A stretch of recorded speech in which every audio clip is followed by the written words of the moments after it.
송건섭 옆에 계신 분이 혹시 동서되시는 분인가요? 그러시면 새로 오신 분. 전혀 권사님과 다른 분이에요. 아무도 몰라요. 어떻게 오셨어요? 그래. 그래요. 우리 박수로 환영을 하고 말씀. 우리 그 서진인가요? 우리 이서. 우리 이서 아빠도 왔는데 몇 년 만이야 도무지. 예? 우리 유치원을 다녔거든. 옛날에 우리 자기 유치원 할 때. 넉살 좋고 머리 좋고 사람 좋지. 근데 밑에 1층에서 식당을 하는데 잘 되고 있음을 알고 있는데 우리 박수로 한번 환영하십시오. 오늘 말씀은 헌신의 열매는 참 아름답다. 한번 따라합시다. 헌신의 열매는 참 아름답다. 제목만 봐도 벌써 은혜가 되잖아요.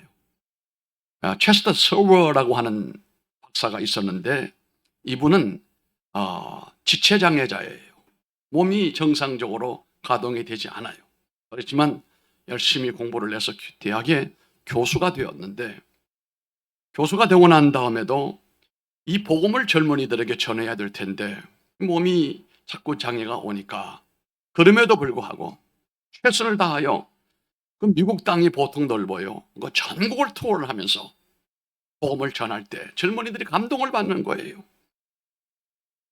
결신자가 생기고 믿음으로 살겠다는 헌신자가 생기고 참으로 그는 육신이 피곤하지만 이 장애인 몸을 가지고도 하나님의 도구로 쓰임받고 있다는 사실에 대하여 늘 감사하면서 헌신을 했습니다. 아마도 그 당시에 미국의 젊은이들에게 이 체스터 서워 박사만큼 영향력을 젊은이들에게 미친 사람이 아마도 없을 것이다 라고 할 정도였습니다. 이 체스터 서워 박사는 늘 하는 말이 있습니다. 내가 가진 최선의 것으로 나는 하나님을 섬길 것이다.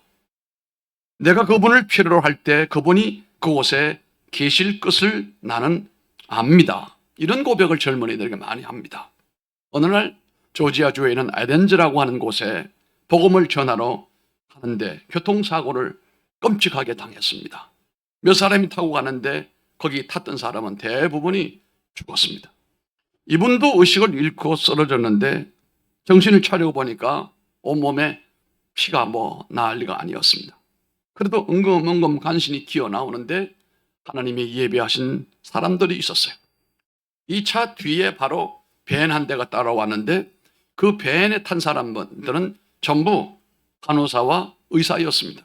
어떤 지역에 자원봉사하러 가는 그 차량이었는데 발견을 하고 난 다음에 이 서워 박사를 끄집어내고 병원으로 옮겼습니다. 장시간 동안 치료가 되고 난 다음에 그가 퇴원할 때는 이전보다 몸이 더 건강하게 되어서 퇴원을 하게 됐습니다.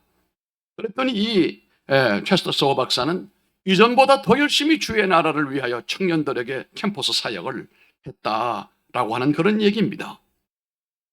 우리가 하나님 앞에 헌신하게 될 때에 그 헌신은 하나님이 보실 때 그 모습은 정말로 아름다운 거예요. 천사를 방불케 할 정도로 아름다운 모습입니다.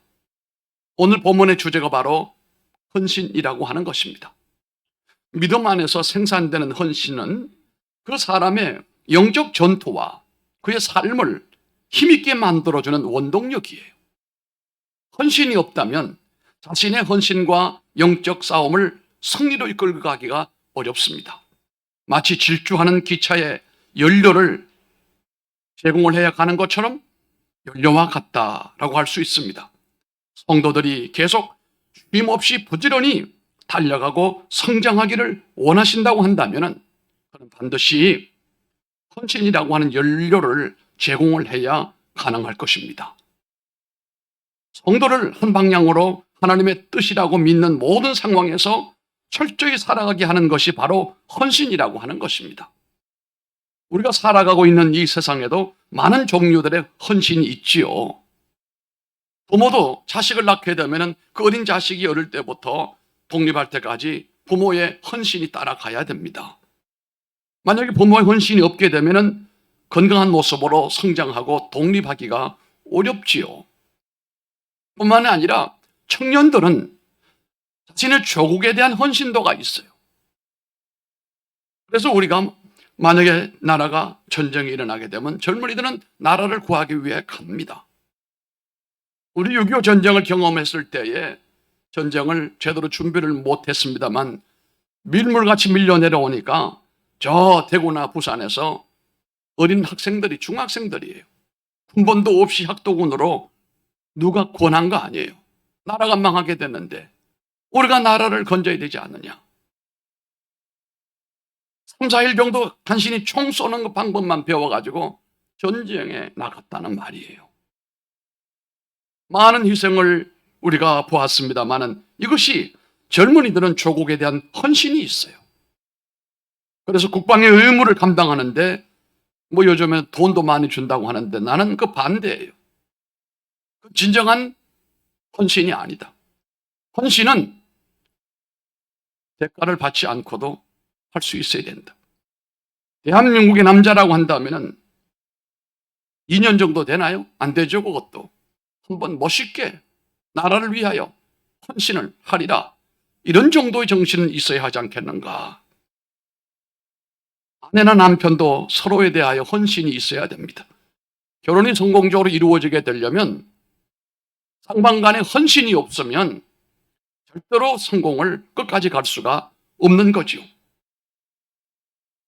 이렇게 모든 사람의 마음에 헌신이라고 하는 것은 감동을 불러일으키기 때문에, 왜냐하면 어떤 일에 스스로를 바치지 않고서는 설명할 수 없는 이런 비밀이 있는데, 가치 있는 일에는 언제나 거기에 보면은 헌신한 사람들이 감춰져 있다는 것을 보게 되는 겁니다. 교회 안에서도 헌신하는 사람들 보면 그건 감동이에요.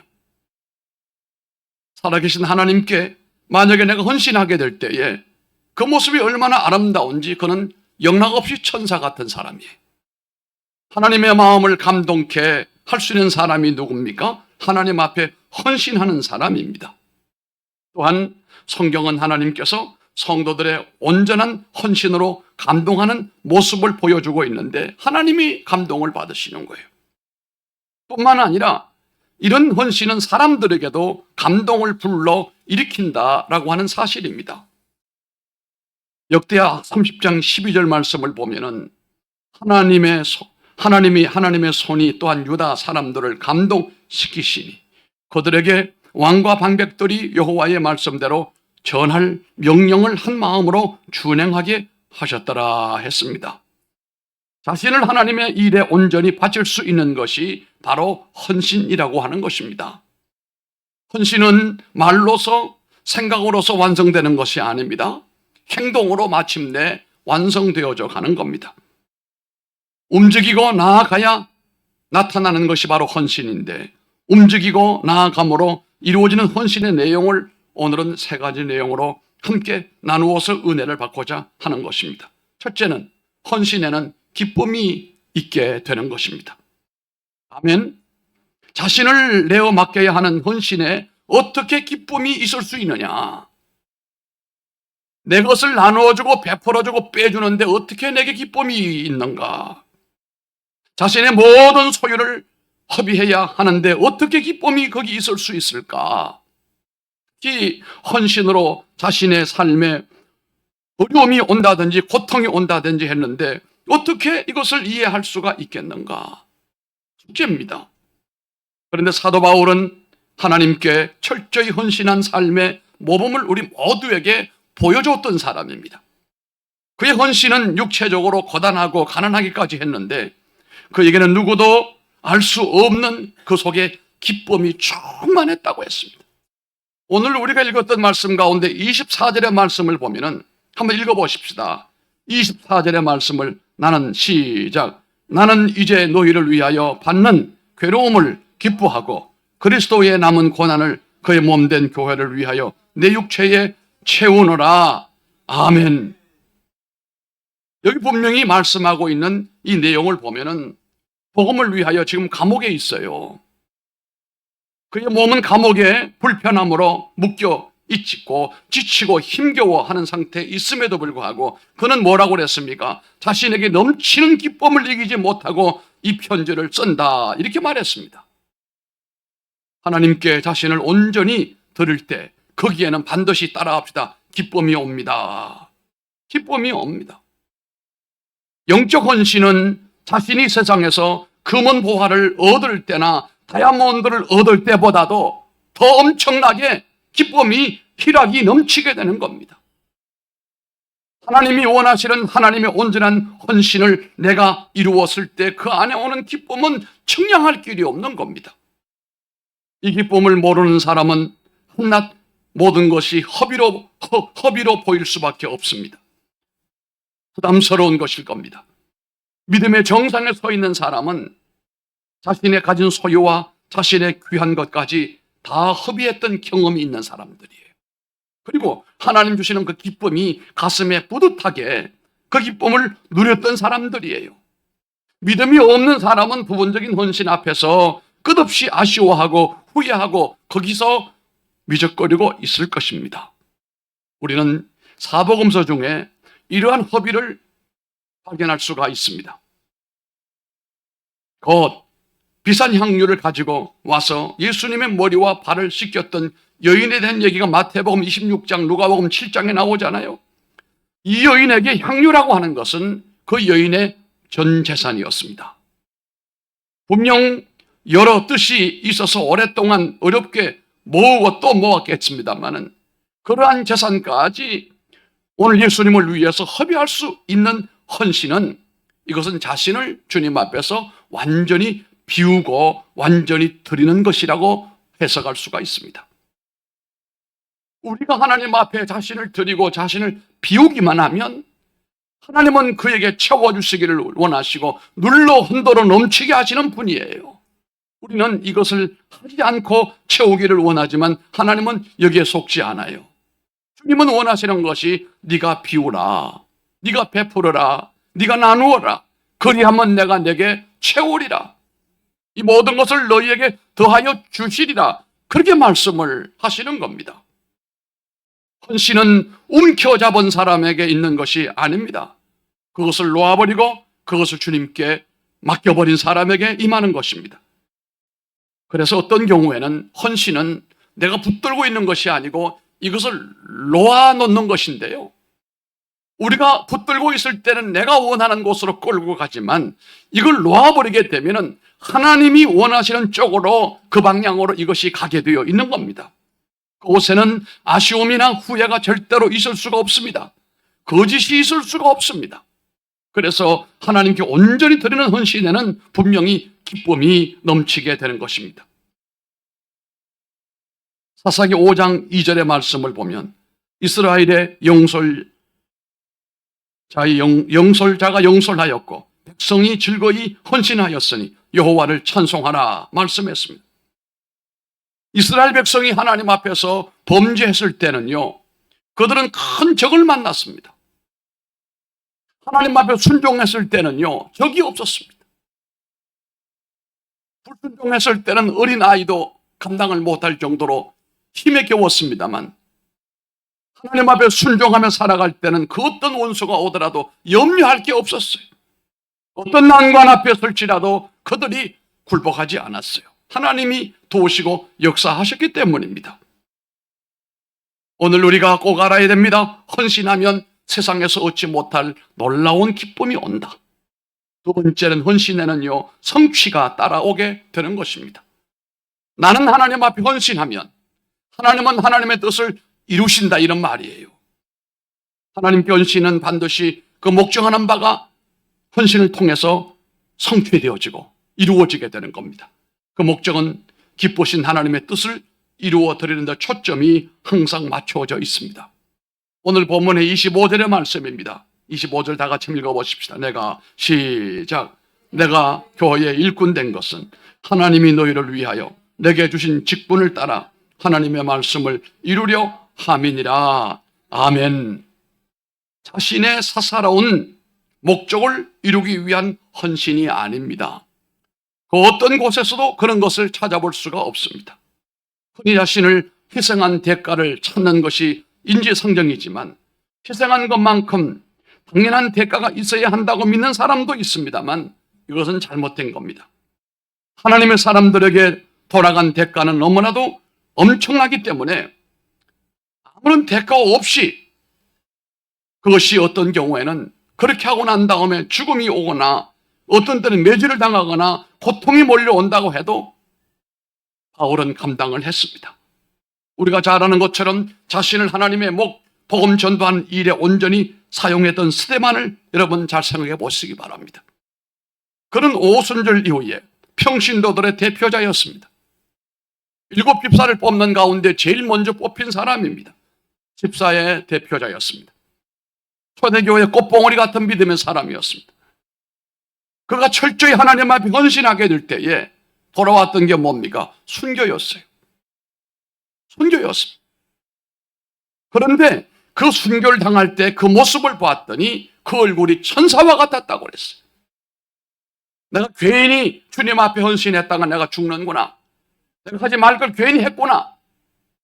후회와 불평으로 있다면 그 얼굴이 어찌 천사 같았겠어요?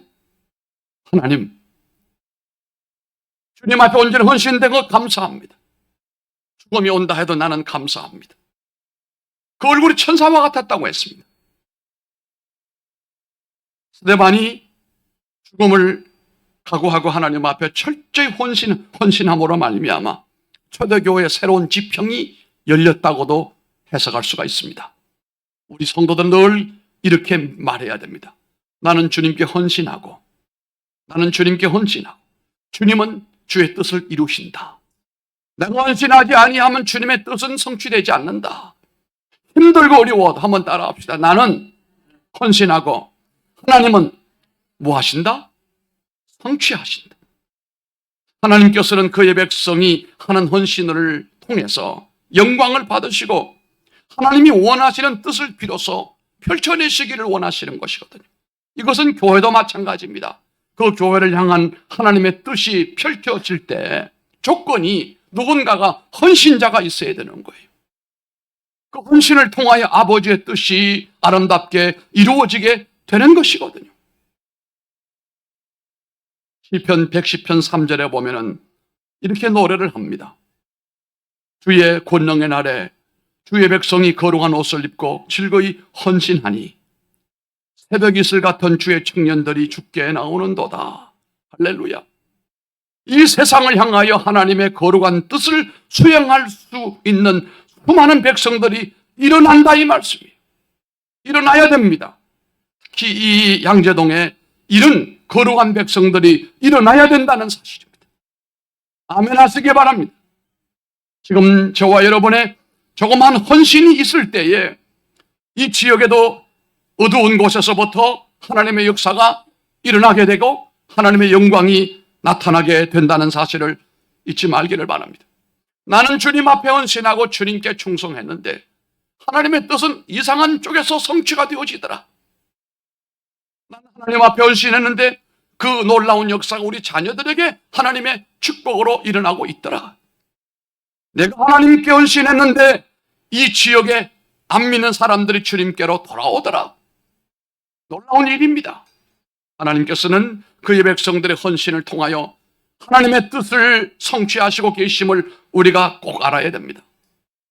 그렇지 않고 자신의 헌신을 내세우게 되면 하나님의 뜻은 결코 일어나지 않습니다. 즐거이 헌신하고 잠잠히 하나님의 성취를 기대하면서 헌신하는 사람들에게는 하나님의 역사가 일어나게 되고 이것이 가정에, 교회에, 주변에 일어나게 될 줄로 믿습니다. 세 번째는 헌신에는 따라합시다. 희생이 있다. 아멘. 이 헌신의 마지막의 단계는 희생임을 우리가 알아야 됩니다. 그렇지 않으면 이 헌신은 가치가 없는 겁니다. 29절의 말씀입니다. 다 같이 읽으십시다. 시작. 이를 위하여 나도 내 속에서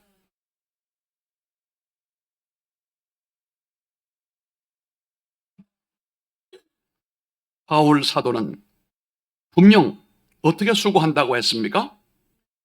힘을 다하여 수고한다고 했어요. 건성을 하지 않았습니다. 설렁설렁 하지 않았습니다. 뭐를 다하여요? 힘을 다하여. 그 자신이 할 수 있는 하나님께서 자신에게 주신 모든 것을 동원을 하고 있음을 우리가 알게 되는 것입니다.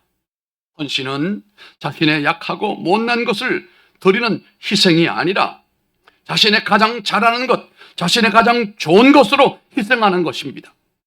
헌신에 동반되는 희생은 자신의 가장 좋은 것이 반드시 이루어져야 된다는 사실입니다. 베드로는 주님을 따르기 위해서 그의 삶을 책임지고 있었던 그물을 버리는 희생을 감행했습니다. 베드로에게 있어서 그물과 배는요, 생명선과 같았어요. 그런데 예수님을 따라가면서 그 배와 그물을 기법했단 말이에요. 뿐만 아니라 자신의 소신이나 확신도 다 버리고 이제는 주님을 따라가는 사람으로 결정을 했습니다. 바울은 자신의 소신과 확신 때문에 수많은 예수 믿는 사람들을 잡아가두고 핍박을 하지 않았습니까? 하지만 주님을 만나고 난 다음에 그는 지금까지 자신을 지탱하고 자신으로 하여금 활동하게 했던 그 소신과 철학과 확신을 다 버렸습니다. 그에게 있던 모든 것을 이제는 주님을 위해서 드리게 되었단 말입니다. 또한 하나님 앞에 드리기를 원하는 사람은 온전히 드려야 되는 것입니다. 우리는 사도행전 4장 5장에 나오는 바나바와 아나니아를 우리가 보게 됩니다. 아나니아와 삽비라의 부부는 초대교회 성도로서 하나님 앞에 큰 은혜를 체험을 했던 분들이에요.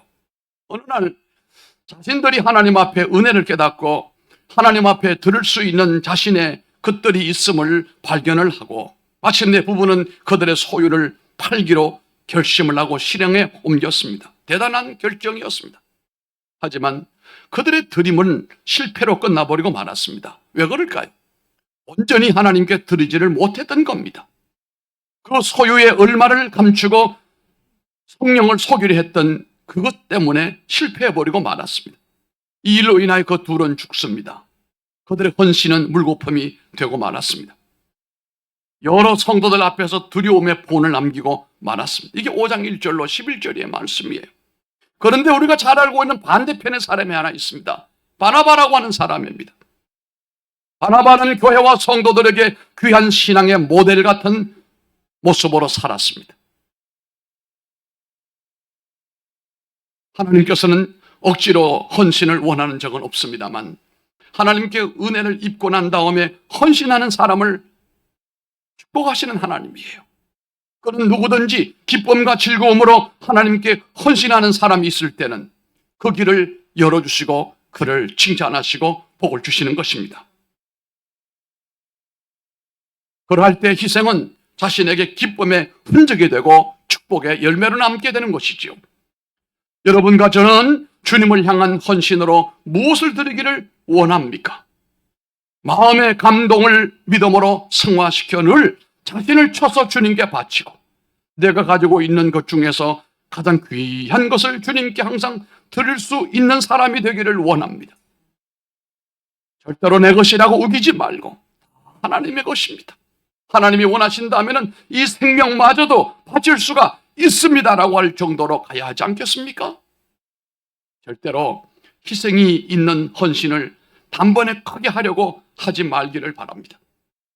작은 것에서부터 조그마한 것에서부터 차근차근 해보시기 바랍니다. 주일날 하나님 앞에 예배를 드리기로 마음을 먹었다고 한다면 조금 일찍 오는 결단을 한번 내려보시기 바랍니다. 조금 일찍 잠자리에서 일어나는 수고와 준비를 한다면 주님께서 기뻐하실 겁니다. 또한 하나님 앞에 봉사의 직분을 맡았다면 자신에게 주신 잘하는 것을 다 동원해서 한번 해보시기 바랍니다. 최선을 다하되 자신에게 주신 장점과 은사를 다 발휘하시길 바랍니다. 때로는 헌신은 자신의 가장 가깝고 귀한 것을 희생해야 할 때도 올 수도 있습니다. 하지만 이것이야말로 하나님이 기뻐하시는 기쁨이 된다는 사실을 절대로 놓치지 말기를 바랍니다. 출애굽기 32장 29절의 말씀을 보면요, 모세가 이르되 각 사람이 자기의 아들과 자기의 형제를 쳤으니 오늘 여호와께 헌신하게 되었느니라. 그가 오늘 너희에게 복을 내리시리라. 아멘. 여러분, 이 말씀은 굉장히 중요한 말씀이에요. 모세가 40일 동안 금식을 마치고 십계명을 받아 내려왔는데, 내려와 보니 백성들이 금송아지를 만들어 놓고 우상을 만들어 놓고 애굽으로 가겠다고 난리가 났습니다. 이것 때문에 하나님은 몹시 진노하고 실망하십니다. 이러한 하나님의 진노를 풀어드리기 위해서 이스라엘에게 복이 임하도록 한 것이 바로 오늘 본문의 말씀이에요. 레위 자손들이 일어났습니다. 레위 자손은 하나님 앞에 예배하는 사람들이고 하나님 말씀을 지키는 사람들인 이들이 일어나서 이 우상 숭배를 하는 일에 앞장섰던 사람들을 그 칼로 쳤습니다. 칼로 친 사람들 가운데는 형제도 있습니다. 친구도 있습니다. 이웃도 있었습니다. 하지만 하나님의 말씀에 감동되고 하나님의 성령에 붙들려서 그들을 칼로 쳐 죽입니다. 우상 숭배하는 일에 주동자들을 쳐 죽였어요. 하나님의 거룩함을 위하여 자신들의 삶에 여러 가지 조건들이 안타까웠지만 이걸 다 건너뛰었습니다. 그 어떤 희생을 치르더라도 하나님을 사랑하고 죄를 미워하는 삶을 헌신으로 보일 때 하나님 이걸 보시고 하나님이 진노를 멈춰버리시고 그들을 축복하셨다고 했습니다. 희생은 없어지는 것이 아닙니다. 원래의 위치로 돌아가는 것입니다. 여러분의 헌신은 없어지는 게 아니에요. 본래 위치로 돌아가는 거예요. 아멘을 안 합니까? 왜? 여러분이 붙들고 있는 것을 놓아드리는 것이 헌신이고, 놓아놓게 되면 그것은 하나님의 목적지를 찾아가는 것입니다. 본래 위치로 가는 거예요. 하나님 앞에 드린 성도의 희생은 없어지는 것이 아니고 하나님이 원하시는 본래 자리로 찾아가서 그곳에 머물게 되는 것입니다. 있을 곳에 있게 하시고 없을 곳에 없게 하시는 것이 헌신입니다. 그래서 성도 곧 우리에게 헌신의 희생은 자원함과 기쁨으로 찬성 가운데 늘 있게 해야 되는 것입니다. 오늘 말씀을 생각하면서 우리는 이전에 구원받기 전에, 은혜 받기 전에는 다 내 것이라고 우겼어요. 이 몸도 내 것이고 내 몸에 붙어있는 모든 것 다 내 것이고 심지어 자녀들도 내 것이라고 그랬어요. 그런데 은혜 받고 보니까 그게 아니었어요. 잘못된 것이었어요. 생명도 내 것이 아니에요. 내 재물도 내 것이 아니에요. 하나님 주신 거예요. 아멘이죠? 자식을 내 자식인 줄 알았는데 클 때 보니까 다 키워보니까 이건 내 자식이 아니에요. 하나님의 자녀들을 내가 대신 맡아서 키워준 것밖에 없는 거예요. 여러분, 돈도 마찬가지입니다. 나중에 깨달아 보니까 돈도 주인이 하나님의 거예요. 내게 맡긴 것밖에 없어요. 여러분, 청춘도 내 청춘이 아니요, 하나님이 맡기신 거예요. 하나님이 어느 날 가져가 버리면 그때서 깨달을 수 있지만 미리 깨닫고 하나님의 목적대로 헌신하면 이것이 복이 된다는 거예요. 여러분 잘 아는 욥은 없어요. 없는 게 없었어요. 부러워할 정도로 부인도 이쁘고 자식들도 딸도 있고 아들도 있고 재산도 얼마나 많고 건강도 얼마나 좋고 주변 사람들로부터 존경을 받고 하나님 앞에서 인정을 받고 동방의 욥보다 의로운 사람이 없다고 했으니 이런 사람이 세상에 어디 있어요? 그런데 하나님이 하루아침에 거둬 가시지요. 그때 욥이 뭐라고 그랬습니까? 끝까지 범죄하지 아니하고 그 부인도 믿지 못해요. 부인도 욕하고 떠나지 않았어요. 그러나 욥은 하나님 앞에 믿음을 저버리지 않고 이런 말을 했어요. 내가 벌거벗은 몸으로 태어났으니 벌거벗은 몸으로 하나님께로 이제 돌아간다 그랬어요. 욥은 알았어요. 그동안에 내가 누렸던 모든 것이 다 내 것이 아니고 하나님의 것이었는데 내가 빌려 쓴 것밖에 없는데 이제 다 하나님께로 돌려드립니다. 이것이 우리는 살아가는 가운데 하나님 앞에 이런 헌신이 없어도 상관없어요. 그러나 하나님 앞에 헌신의 삶을 살게 되면 하나님은 이런 사람들을 너무 좋아하시는 거예요. 기쁨이 충만하신 거예요. 그래서 헌신함으로 말미암아, 헌신이라고 하는 건 빼기 아닙니까? 빼기. 내게서부터 얼마나 빼야 될 거 아니에요. 빼기를 했는데 하나님은 우리에게 곱하기를 해주신단 말이에요. 이게 축복의 공식이었단 말이에요. 이걸 내가 미리 알았더라면 주님 앞에 정말로 헌신할 걸. 내가 나이 먹고 가진 것이 없으니 이제 주님 앞에 헌신할 게 별로 없도다. 물론 그 말도 맞아요. 그러나 아니에요. 나이가 많아도 헌신할 게 있어요. 하나님 앞에 이 몸 드리면 되잖아요. 이 정성 다하면 되잖아요. 시간 드리면 되잖아요. 주님이 원하신다면 언제나 저는 아멘입니다. 주여 나를 불러 주의 도구로 쓰시옵소서. 그러면 되죠. 많이 가진 사람은 많이 헌신하면 되는 것이고, 있는 환경 여건에서도 얼마든지 자신을 하나님 앞에 드리어 헌신할 수가 있다 이 말입니다. 헌신이야말로 여러분이 잘 되고 후손이 복을 받습니다. 명절 때 모여서 초도 예배를 여러분 드렸나요? 저희는 드렸어요. 초도 예배를 드릴 때 부모가 하나님 앞에 참된 헌신을 했던 부모님의 자녀들은 다 둘러 앉아서 군소리 없이 자 예배 드리자. 그럼 네 아멘 하고 오지만 부모가 헌신되지 않고 믿음에 헌신이 없는 사람들은 다 모여 앉았다 예배 드리자. 그러면 나 배 아파요. 나 화장실 가야 돼요. 누구는 나 핸드폰 좀 해야 돼. 나가버리고. 나중에 보니까 둘밖에 없어요. 11명 모였는데 먹을 때 놀 때는 다 좋은데 예배 드릴 때는 다 도망가버려요. 뭐가 없었어요? 부모의 헌신이 부재. 이게 문제예요. 후손들이 한 자리에 모여서 우리가 이 복을 누리고 사는 것은 우리 어머니가 우리를 위하여 하나님 앞에 헌신하고 새벽마다 기도하신 그 눈물의 열매를 우리가 축복의 열매로 따먹고 산다. 우리 아버지가 우리를 위하여 하나님의 예배당을 짓는데 그렇게 충성하시다니 우리가 그 복을 누리고 살아가네. 우리가 어찌 우리 하나님 앞에 예배하지 않겠느냐. 우리도 우리 것이라 우기지 말고 주님이 감동하시고 주님이 원하시면 우리도 헌신하고 살아갑시다. 이렇게 해야 될 거 아니에요. 세상 떠나고 난 다음에 3년 지나니까요. 아버지도 잊어버리고 엄마도 잊어버려요. 예배 요즘에 제사가 있나요? 며느리들이 제사 지내자면 기겁을 하고 도망간대잖아. 그 어떤 며느리는 약속받은 며느리를 물어본대. 내가 그 집 시집 가면 제사 지내냐 안 지내냐. 여러분 6.25 잘못 걸리면요 제사상 부러지게 차릴 때 그거 스트레스 받습니다. 그 설거지하고 하려면 골치 아파요. 관절염 걸려요. 결혼 안 해. 신랑이 아무리 돈 많고 멋져도.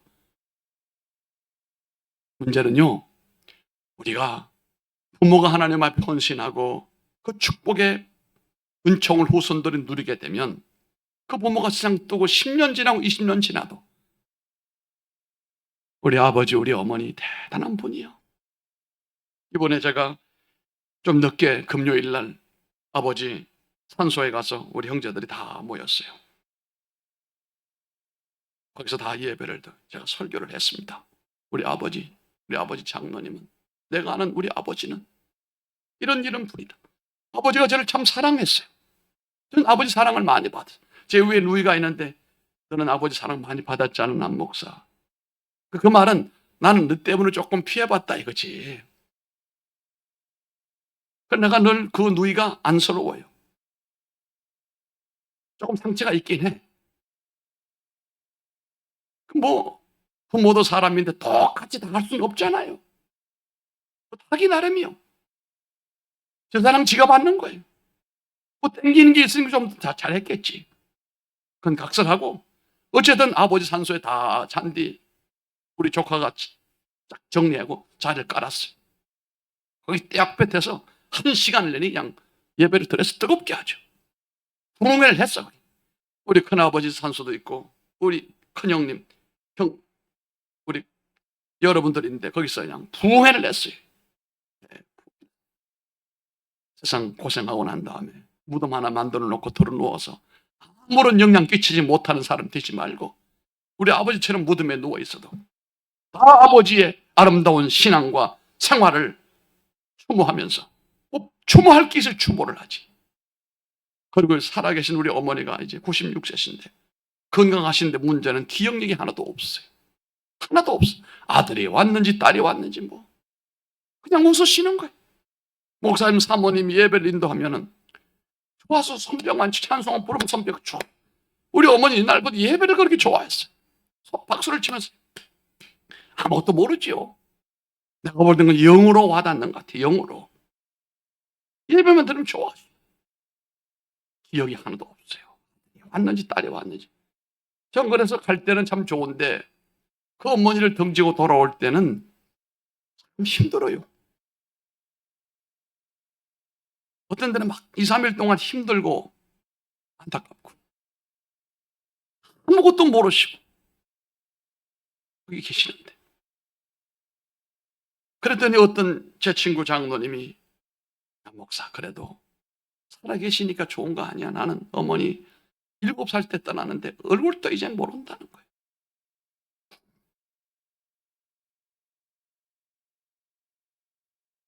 부모님이 연세가 들고 나이가 많으면 아무것도 못하지요.